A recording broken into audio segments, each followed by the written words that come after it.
ನಮಸ್ಕಾರ. ಇವತ್ತಿನ ಈ ವಿಡಿಯೋನಲ್ಲಿ IDBI ಬ್ಯಾಂಕ್ನಲ್ಲಿ ಕರೆದಿರುವಂತಹ ಸುಮಾರು 1100 ಪೋಸ್ಟ್ಗಳ ಬಗ್ಗೆ ಶಾರ್ಟ್ ಆಗಿ ವಿಡಿಯೋನ ತಿಳಿಸ್ಕೊಡ್ತಾ ಇದ್ದೀನಿ. ವಿಡಿಯೋವನ್ನು ಮಿಸ್ ಮಾಡದೆ ಕೊನೆವರೆಗೂ ನೋಡಿ. ಮತ್ತು ಇದಕ್ಕೆ ಅಪ್ಲೈ ಮಾಡಲು ಬೇಕಾಗಿರೋ ವಿದ್ಯಾರ್ಹತೆ ನೋಡೋದಾದರೆ ಡಿಗ್ರಿ ಮುಗಿದಿರಬೇಕಾಗಿರುತ್ತೆ. ಆರ್ಟ್ಸ್, ಕಾಮರ್ಸ್, ಸೈನ್ಸ್ ಅಥವಾ ಯಾವುದೇ ಡಿಗ್ರಿ ಮುಗಿಸಿದ್ರೂ ಇದಕ್ಕೆ ಅಪ್ಲೈ ಮಾಡ್ಬೋದಾಗಿರುತ್ತೆ. ಜೊತೆಗೆ ಬ್ಯಾಚುಲರ್ ಡಿಗ್ರಿನಲ್ಲಿ ಮಿನಿಮಮ್ 60% ತೊಗೊಂಡಿರಬೇಕಾಗಿರುತ್ತೆ ಜನರಲ್ ಅಭ್ಯರ್ಥಿಗಳು ಮತ್ತು OBC ಅಭ್ಯರ್ಥಿಗಳು.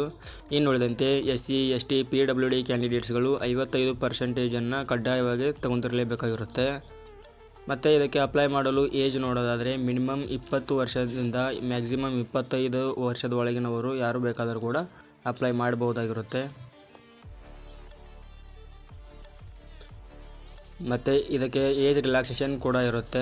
SC, ST ಅಭ್ಯರ್ಥಿಗಳಿಗೆ 5 ವರ್ಷಗಳ ಏಜ್ ರಿಲ್ಯಾಕ್ಸೇಷನ್ ಇರುತ್ತೆ.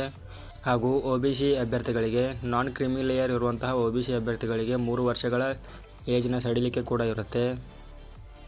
ಬ್ಯಾಚ್ ಮಾರ್ಕ್ ಡಿಸಬಿಲಿಟಿ ಇರುವವರು ಕೂಡ 10 ವರ್ಷಗಳ ಅವಧಿವರೆಗೆ ಏಜ್ ರಿಲ್ಯಾಕ್ಸೇಷನ್ ಇರುತ್ತೆ. ಹಾಗೂ ಇನ್ನುಳಿದಂತೆ ಎಕ್ಸ್ ಸರ್ವಿಸ್ ಮ್ಯಾನ್ ಹಾಗೂ ಇತರೆ ಅಭ್ಯರ್ಥಿಗಳಿಗೆ ಸುಮಾರು 5 ವರ್ಷಗಳ ಅವಧಿವರೆಗೆ ಏಜ್ ರಿಲ್ಯಾಕ್ಸೇಷನ್ ಇರುತ್ತೆ.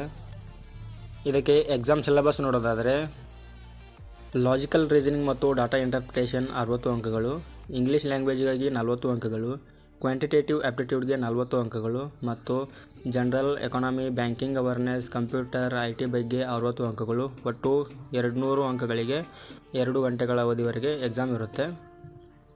ಇದಕ್ಕೆ ಅರ್ಜಿ ಸಲ್ಲಿಸುವ ಪ್ರಮುಖ ದಿನಾಂಕಗಳನ್ನು ನೋಡೋದಾದರೆ ಮಾರ್ಚ್ 8ರಿಂದ ಮಾರ್ಚ್ 19ರವರೆಗೆ ಕೆಲವೇ ದಿನಗಳನ್ನು ನೀಡಲಾಗಿದೆ. ಮತ್ತು ಇದರ ಆನ್ಲೈನ್ ಪ್ರಿಲಿಮ್ಸ್ ಎಕ್ಸಾಮ್ ನೋಡೋದಾದರೆ 12/4/2026ರಂದು ನಡೆಯಲಿದೆ. ಅರ್ಜಿ ಸಲ್ಲಿಸುವ ವೆಬ್ಸೈಟ್ ಲಿಂಕನ್ನು ನನ್ನ ವಿಡಿಯೋದ ಡಿಸ್ಕ್ರಿಪ್ಷನ್ ಬಾಕ್ಸ್ನಲ್ಲಿ ಇಟ್ಟಿರ್ತೇನೆ, ಒಂದು ಸಾರಿ ಚೆಕ್ ಮಾಡಿ.